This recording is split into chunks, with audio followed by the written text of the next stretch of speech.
Welcome to Sports Talk with Steve Jones, the daily talk show with the voice of Penn State football and men's basketball. You never know what special guest may stop on by any given day. Now here's the man of the hour, Mr. Steve Jones. Well, the joy of making the playoff ruined by this moment.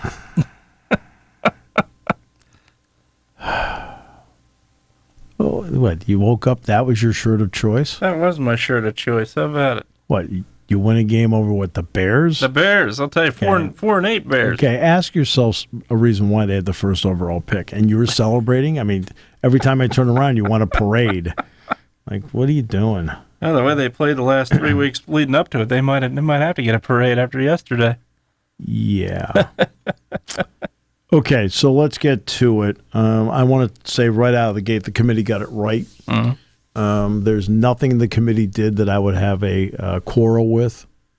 You have to remember what the rules are. The rules are simple. The 4 highest-ranked conference champions get the byes. So is Penn State ahead of Arizona State? Yes. Are they ahead of Boise State? Yes. But everybody knew what the rules were going in. I felt that if Texas lost, they'd be 5. Because they were ranked ahead of Penn State ahead of time. If Penn State lost and Texas both lost, they'd be 6. Right? It really is that simple. Yeah. Notre Dame would fall back because they didn't play. They didn't play, and let's face it, their loss is one of those that is baffling. At home too. Right? Yeah. Then Ohio State 8, Tennessee 9, Indiana 10, so they get to play Notre Dame. That'll be the Friday night game. And Penn State gets SMU. SMU rallied in the second half, tied the game. When they did that, they put themselves in. Yeah, I agree. They're a really good team because you're only going to play really good teams at this point. Of course, Clemson's 12. Right? There'll be debate about Alabama. Forget it. They lost 3 games. They lost to Vanderbilt, which, by the way, lost to Georgia State. They lost at Oklahoma, scored 3 points. Yeah, weren't competitive in that game. Right? Absolutely. I mean, just didn't look good in the game. I'm sorry. You can't lose those games if you're a playoff team. You can't lose those games. Penn State's losses are to Oregon and Ohio State. Well, gee, it looks, no offense, they look like pretty good teams to me. Both games. See, they had chances to win the game. They're both one-possession games. Yeah, absolutely. Right? Yeah. And Penn State had the ball each time, looking to tie the game up late in the fourth quarter. Yep. Okay. But the debate isn't between Penn State and Alabama. Penn State was way in to begin with. The game's at home. And it'll be noon. So for those who are asking about noon, it's another noon game. Slow down, okay? Here's the reason why the game is at noon. The problem is not the college football playoff or wanting to put the game at noon. The problem is the NFL. Mm-hmm. The Steelers game is at 4:30. Okay? The Texans game is the night game on Saturday. So they did what they could to put Penn State away from the Steelers and to put Texas away from Houston, from the Texans game. That's why they did what they did. Yeah. I mean, it's a difficult decision to make. What do? You could play Friday night, okay, which Notre Dame is. They'll take on Indiana. Yeah. And ESPN has that game. TNT will have the Penn State and Texas games. But they were trying to manipulate the schedule around what the NFL had done. Because remember, the Steelers are playing the Ravens on Saturday at 4:30. The Chiefs are playing the Texans at night.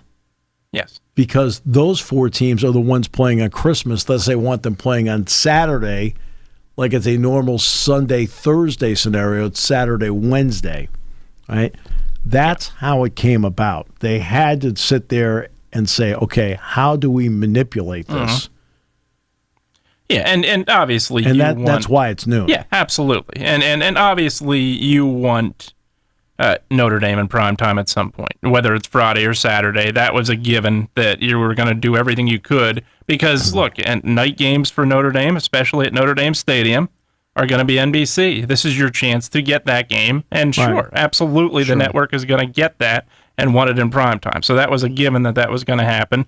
And absolutely, now you want to go away from the NFL. That's absolutely what they did. I agree with you. And then they had obviously putting Penn State at noon. Now you have that chance to watch the Steelers at 4:30, and same with the Texas. You have that at 4, right, and the Texans being the night game. Yeah. So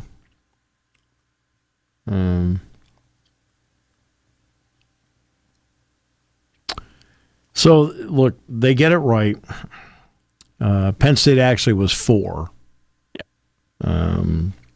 And because of the conference champions, they moved back, which we had said, and we told you before, in Notre Dame was 4. They were going to move back. They did. And this is a great moment for the program because it's the first time ever. The game on Saturday night, it's always important when you're playing games to minimize the opportunities to lose the game. In that game, Penn State had the 2 turnovers, right? And the one at the end, I mean, Reed makes a terrific play. That's a great play by Nico Reed. He was a really good player, by the way. I'm really impressed by him.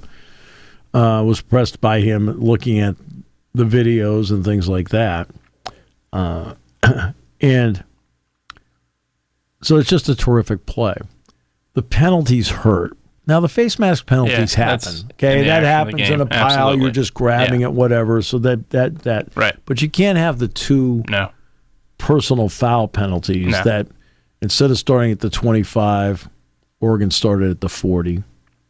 And then the other one, Penn State was set back and now had a 2nd and 19. Yep. I mean, that's where you end up like hurting yourself. So that's where you end up in a position where like, what's the difference in a game like that?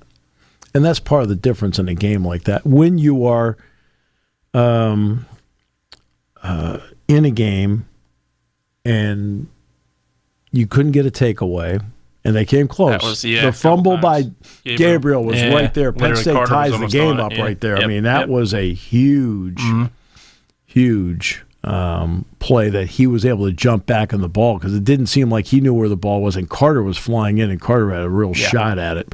And then, and Gabriel, by the way, I thought Drew played really well. And to be honest with you, I thought Gabriel was terrific. Yeah. His ability to move. He's gotten so much better. Accurate. Yeah. Accurate pocket presence, quick release. Right. Just a really good play. The weird thing is, statistically, Penn State had more yards. Penn State had more rushing yards. Penn State, the stats were more first downs. It was remarkable. Penn State can move anytime they wanted to in that game. Yeah.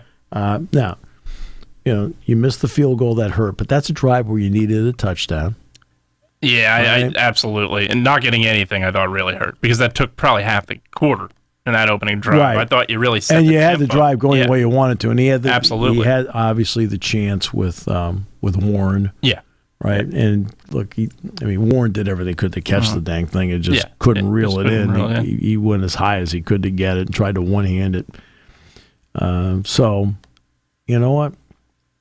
Oregon's really good. They are.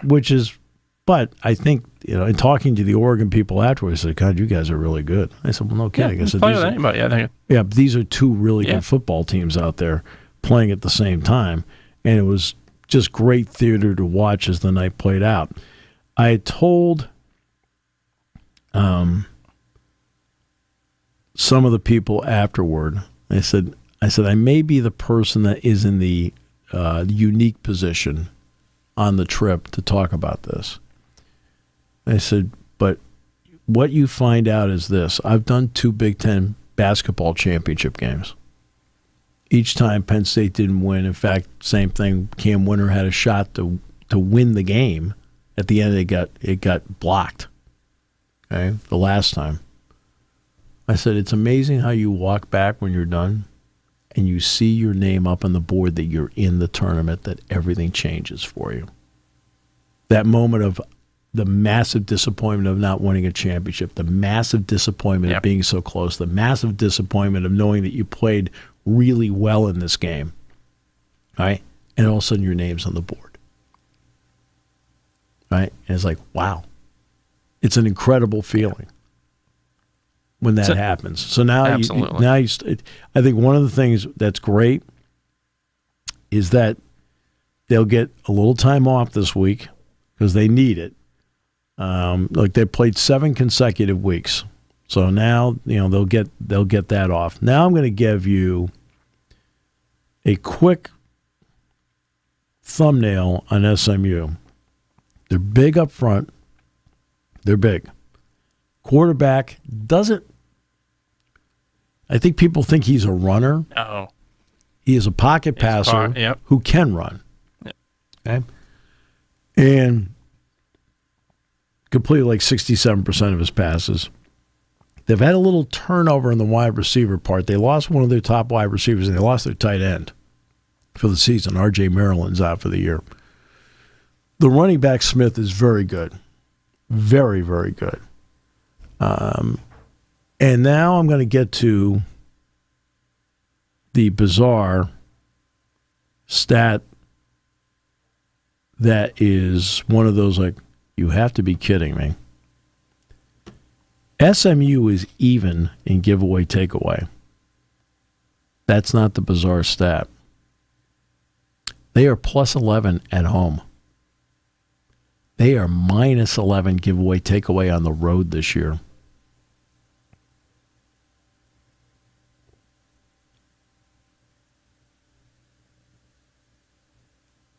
What are you nodding about? You had no idea. I did not know that. No, that's. I mean, do you do any work? Oh, I do.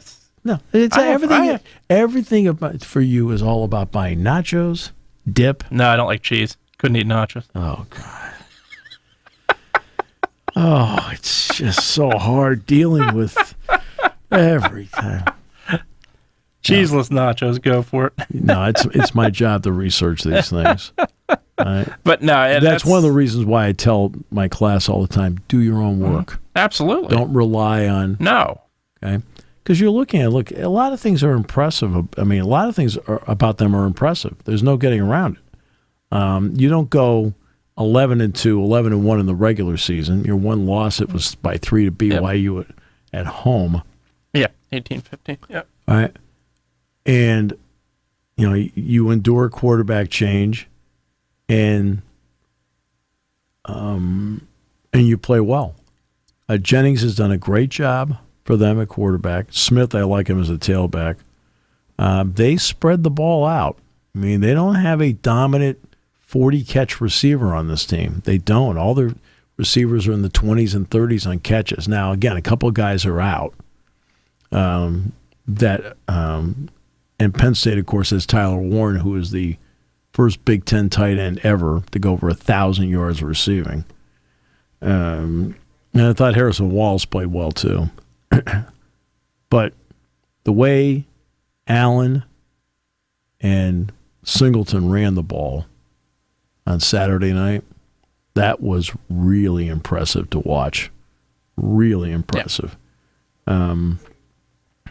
And look, one of the keys will be to get out of the gate, right? And Penn State's, I think it's been mixed. I mean, Penn State's first drive got them a field goal the other night. The opening drive of the second half, they're moving the ball. Like, okay, great. And then they got bogged down at the 23, and they had to settle for the field goal attempt, which they didn't make. And you know what? I mean, you just have to convert in a situation like that. Now, SMU was down big to Clemson. To their credit, they won their way into the tournament by what they did in the second half, and they tied the game up.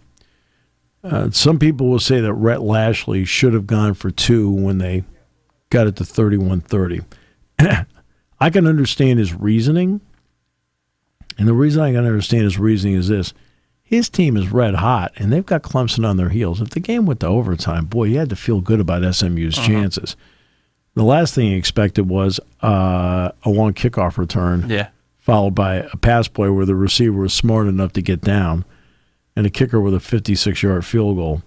And that got Clemson in. So they're really what you expect. They're really good. Mm-hmm. They're really good. Do I think Penn State's better? Yeah. Regardless of location. Just don't assume that because you're at home, we're at home, we're great. No, you got to go play. Yeah, absolutely. This is a playoff game. This is a playoff game. This is the ultimate 1-0. This is your ultimate 1-0. No question. People are talking about pathway and things like that. Look, win this game first. Win this game first. And Penn State's good enough to do that. Then after that, okay, then you talk about the next step should you win. And that's what it's all about, this game. This game, this is the whole ball game. Right here. You win, you get to play again. That's what it's about. You win, you're in the quarterfinals.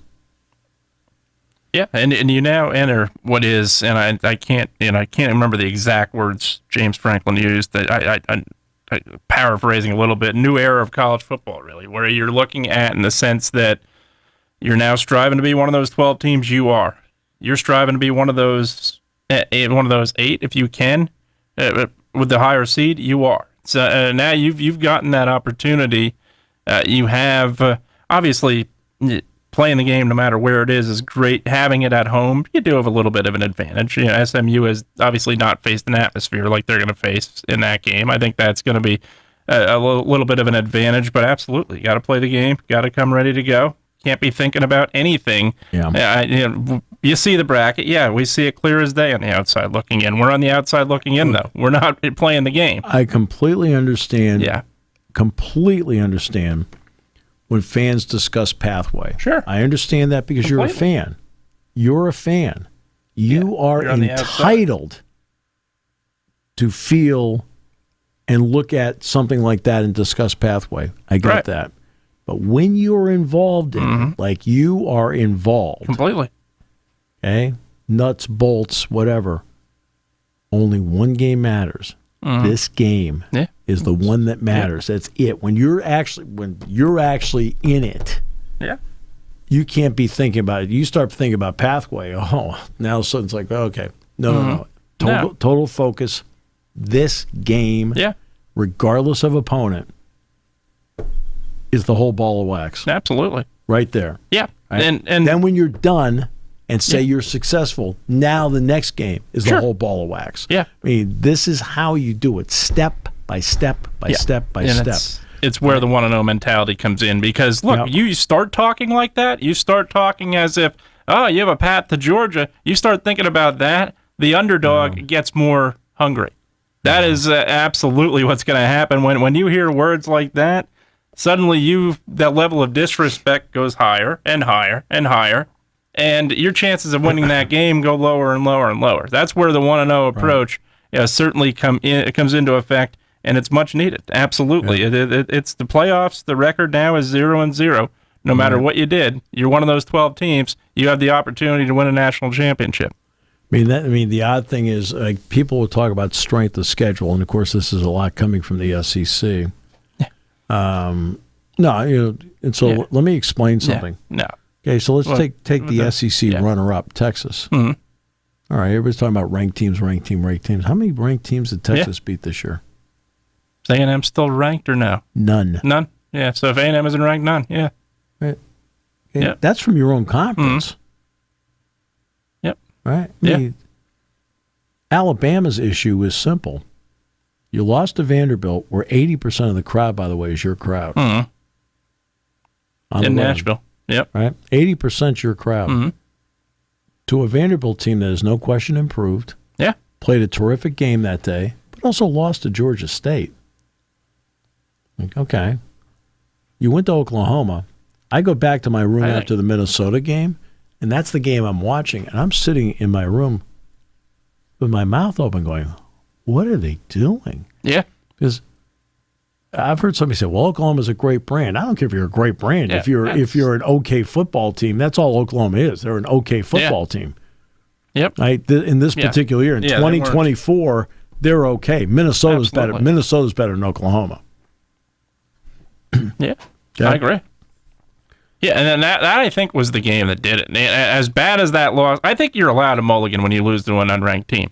You're not allowed. Sure. You're not allowed to. And that's where I think Northern Illinois with Notre Dame. Absolutely. That's where it comes into effect in a big way. And not only just the way you lost that game to Oklahoma, you weren't competitive at all. You looked terrible. Yeah. And I don't know when you lose necessarily matters anymore with it being a 12-team playoff. Ohio State showed that with the loss to Michigan. Sure. So I think now you're looking at performance a little bit. James Frankel was absolutely right about that with the Maryland post-game press conference. I think he's absolutely right. You're still looking at performance.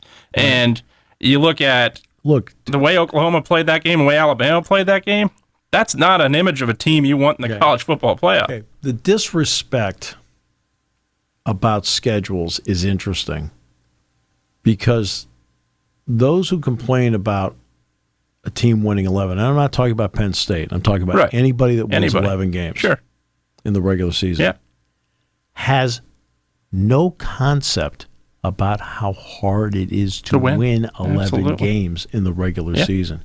It's hard. Oh, the schedule. Please. Okay.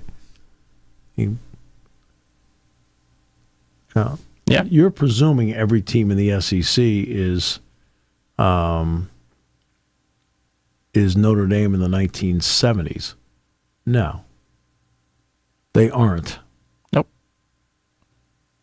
Okay. There's a lot of really good teams in the Big Ten that are really good but not great. Not great, sure. Okay. Well, Penn State beat them all. Exactly. And when you beat them on the road, it's even more impressive. I mean, really good teams. Yeah. Right? Like, West Virginia, that was their Super Bowl down there. Absolutely. Penn State won it. Absolutely. Illinois won it here. Okay. Went out to USC, beat them. Look, the Notre Dame USC game, the whole thing is on two long interception returns for a touchdown. Absolutely. The game was tied in the fourth quarter. Right? Can't be that bad a team. Right? Wisconsin, they had Oregon on the ropes in the fourth quarter at home. Penn State won there by 15 points. Right? The Minnesota game we talked about. Minnesota's really good. They aren't awesome and incredible, but they're very good. They're not awesome or incredible, but they're very good. Penn State beat a lot of very good teams to get to this point. Absolutely. Right? And then took the number one ranked team, and they're sweating bullets as Penn State's driving the ball with 2 minutes to go. Yeah. No question. Well, now, guess what? You shake that off, you go back to work, you got SMU. Yeah. Jennings, the quarterback. Running back's really good, like him a lot, Smith. There's a lot of things about this team that you're very impressed with. They won their way in. And now, again, it's the ultimate 1-0. You get to play in your stadium, which means you get to sleep in your bed, which means you get to take your finals on a normal schedule and so forth. You're not, okay? There's a lot of things that are big pluses for this, but don't just assume because you're walking on your turf, it's your baby. You got to go out and you got to win this thing. And it's all about winning that game. Okay? Second you win that game, now you think about the next step. But you can't think about the next step till you win this game. Simple as that. It is the ultimate 1-0.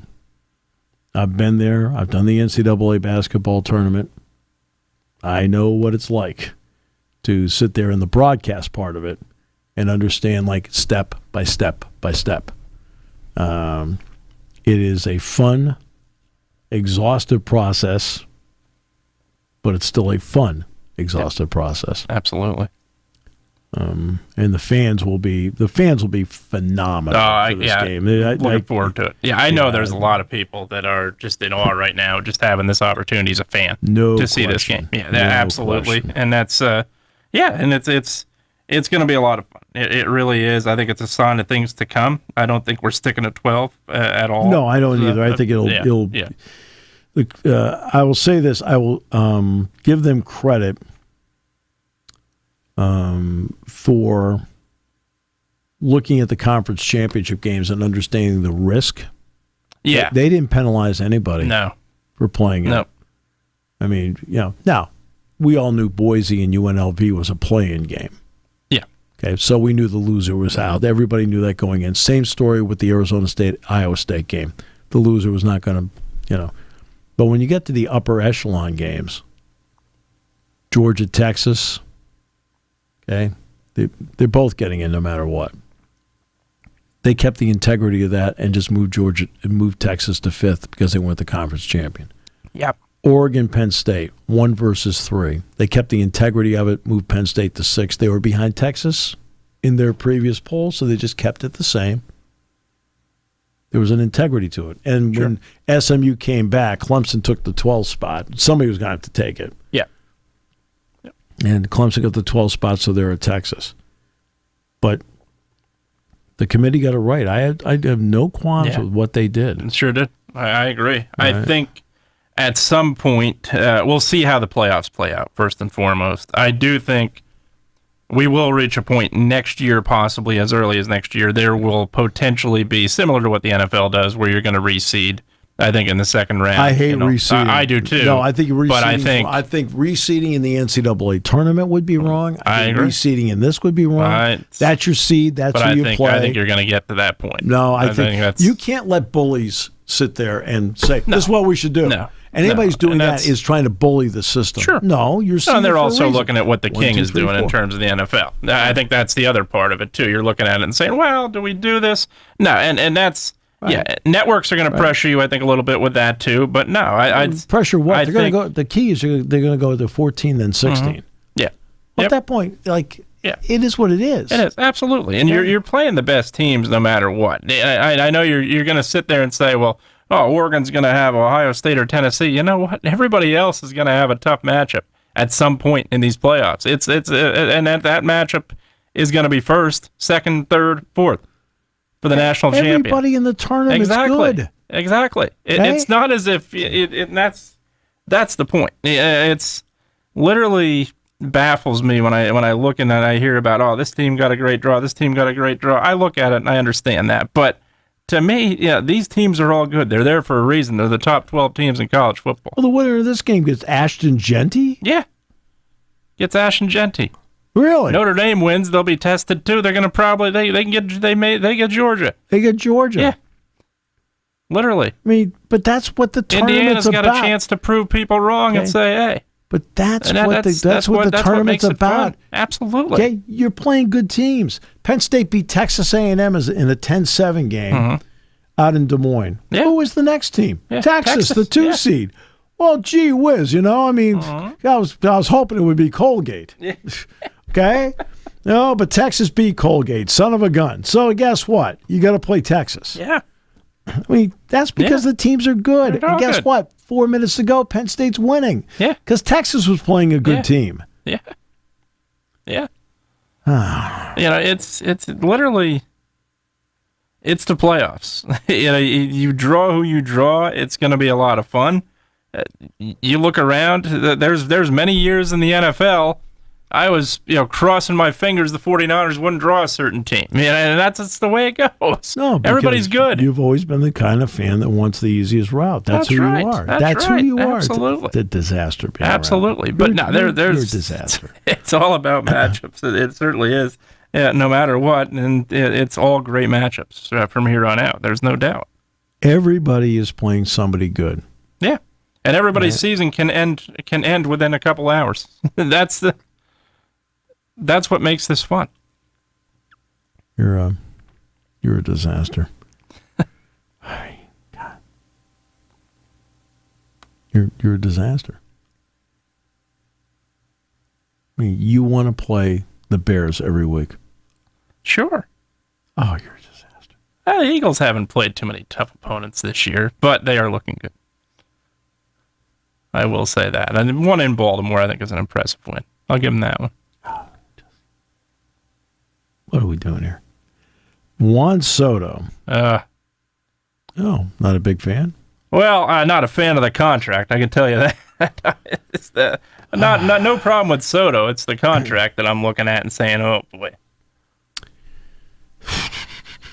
All right, so I really don't know what to say about it, other than there's no way in heck I would pay that kind of money. No, it's out of hand. Okay, there's a difference between ideology and realism. Mm-hmm. So let's talk ideology first. So my personal ideology, I would never give a position player more than 5 years, and I would never give a pitcher more than 3. Because realistically, I'm talking shelf life here as to what they can't do, how many games they're going to miss, things like that. I mean, you think Soto's going to play every game for 15 years? I mean, please. So that's me. Realistically, I can't do that. No, not anymore. Again, ideology versus realism. Yeah. Right. Idealistically, I could easily. The do Yankees the show. are willing to go 16 years. Yeah. Idealistically, I could do this show without you easily. That's right. Realistically, I can't. That's right. You're darn right.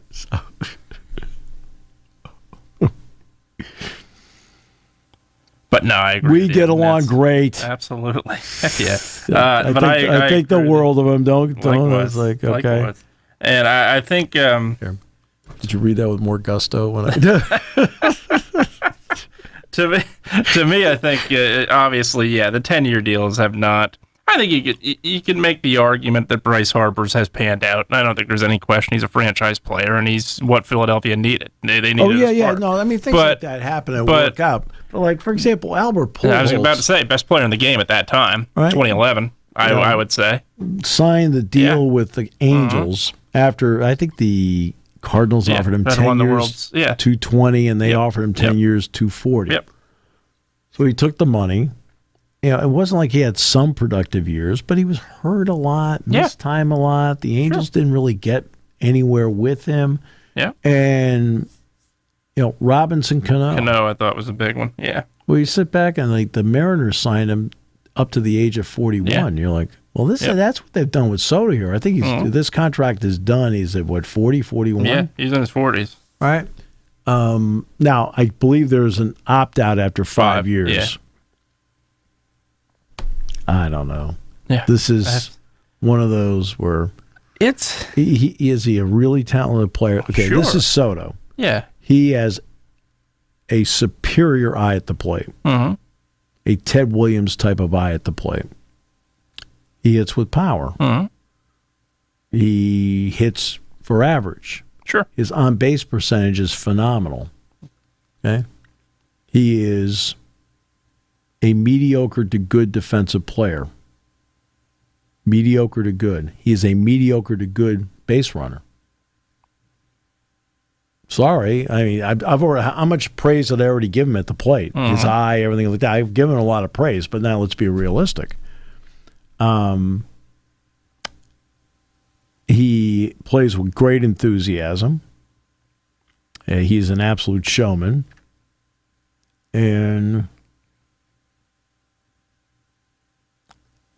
But for $765 million, no way.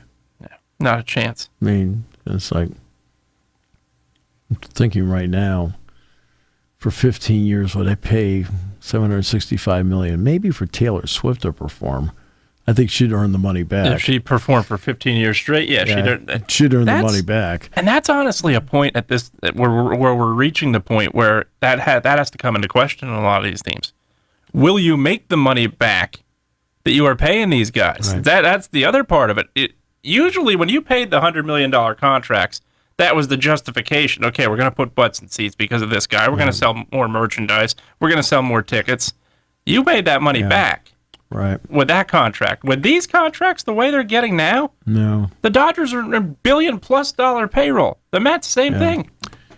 And now, look, a guy like Cohen, who's a multi-billionaire, sure, it probably is not a... No. And same goes for Magic Johnson, obviously, too. But okay. It's not a... Well, there are other owners with the Dodgers, not just Magic. Cohen is the owner of the Mets. He's got so much money that it probably won't dent him too much to pay this. No. So what's the average? $40 million a year? Yeah, about that. Yeah. He can afford to do it. There's no way the Pirates can do that. No, that's the thing. Right. And, as much as we talk about like the Pirates, I mean, the Pirates can do more than they're doing. They absolutely can. So can everybody in a small market. But they're not going to be able to keep up with this. But they can't do that. No, not a chance. Right. Realistically, they can't not a chance. do that. I mean, I'm not even sure Philadelphia can do that. Philadelphia paid Harper. Hey, they gave Harper and Turner, but those are in the $300 million range. But with those two already there, you can't add a third guy. No. And they weren't. It didn't seem like they were in the bidding. No, I don't think so. And then, I don't think in Philadelphia you can put another contract up like that, because the other part of it, they paid Harper what they paid him. For the most part, aside from Wheeler's earned his money in a big way. Yeah, but Wheeler's been great. I think the Phillies have stuck themselves in a lot of ways, and I'm not going to put the jury out on Turner just yet, but I think they have some bad contracts, and they're going to have serious trouble unloading them. Yeah. As good as Realmuto is, and was the best catcher in baseball at the time, he's not anymore, and that contract is not movable. Aaron Nola, same thing. I don't know not sure about that. Right. And you go back even further, they had a history of bad contracts. Ryan Howard, 5 years, $125 million. Yeah, these are guys that the Phillies over time put themselves in situations where you struggle to move these guys for that reason. And it goes back to your point, where you lock them up for 10 plus years, you stick yourself in trouble. Now it becomes rate on return. Yeah. And I think it also plays games with your options moving forward financially as to how you want to structure your – Now, baseball's a little different. It's a luxury tax as opposed to a salary cap. Yeah. And who knows how much of this money's deferred. Yeah, that's true. As they did that with Ohtani, obviously, yeah. Yeah. I mean, Ohtani's going to be – he's going to be 60 years old cashing checks. They'll be paying this Bobby Bonilla style. Yeah. I mean, for way more money. Now, one other quick one. Sounds like North Carolina is still talking with Bill Belichick. Mm-hmm. I'm confused. Yeah, so am I. I don't understand, not from North Carolina's point of view. I'm confused why Bill Belichick would want to coach college football. Yeah, I don't either. College football is hard. It is. Today. It's harder than the NFL. Yes. Okay? Now, the talent level is incredible. There's a lot of things difficult about the NFL. But you have rules in place in the NFL about crafting rosters. Salary caps, free agency rules, things like that, as opposed to this, which at the moment is, there'll be the $22 million, which we've discussed, plus NIL is still there, plus the ability to put your name in the transfer portal and leave, on a whim. Or I played 4 games, I'm sitting out the rest of the year. Isn't that the coach's choice as to whether you're sitting out the year? No, it's your choice? You're not going to play? I mean, that's what he wants to join? Yeah. That's why I give James tremendous credit. His ability to adapt to all this. Absolutely. Doesn't mean he sits there and he loves all this. No, but that's where I'm not sure. I'm not sure, but not only NIL, I'm not sure Belichick's going to adapt to the game itself in college. Imagine going old school here, recruiting style. I think Pete Carroll's style worked perfect, and I didn't think it'd work in the NFL, which it did with Seattle ultimately. Yeah. But to me, Bill Belichick, does he have the ability to lure a recruit based on his personality? I just don't know. I really don't, and I'm looking at it. Obviously, you win. That pedigree alone can sway people, absolutely. But the other part of it, I just don't know if he has that style that a lot of these coaches do nowadays in college to sway somebody to your school. And yes, NIL plays a big role. I'm not ignoring that. But the other part of it is you're still having to sway them to your program, which I don't know. What I personally think, I think Bill Belichick knows his years coaching are numbered. I think he is potentially opening up a spot for his son to be a head coach in waiting somewhere. That could be a possibility. Who's the defensive coordinator at Washington. Yeah, that could be a possibility. But aside from that, I don't understand why he would take this job. I think if he brings his son with him, and his son is guaranteed to be maybe a coach in waiting at some point, maybe. But other than that, I have no idea why he would take this job. I don't get it.